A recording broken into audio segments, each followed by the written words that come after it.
Bass Products, one source. Brought to you by Global Outfitters Outdoor University.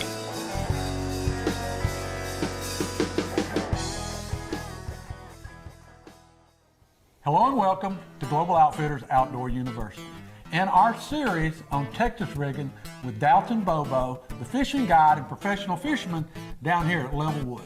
Listen, you've told us about a standard Texas rig.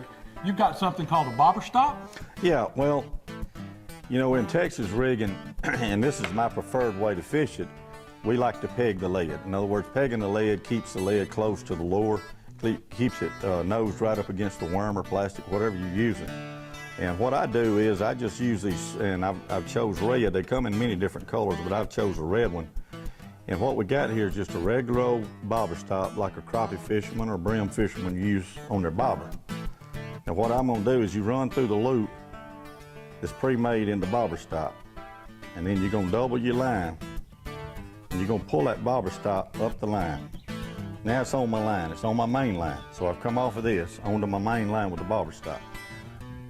And it's just like a regular Texas rig, you're gonna put the lead on, and then you're gonna tie your hook on after the bobber stop and lead. And what that's gonna do is, it's gonna enable us to peg that lead against the worm, the nose of the worm. Always remember to wet your line. Pull it down and cut your tag end off. Now, what I can do, I'm freelining here, but when I move the bobber stop down against the lead, it's pegged.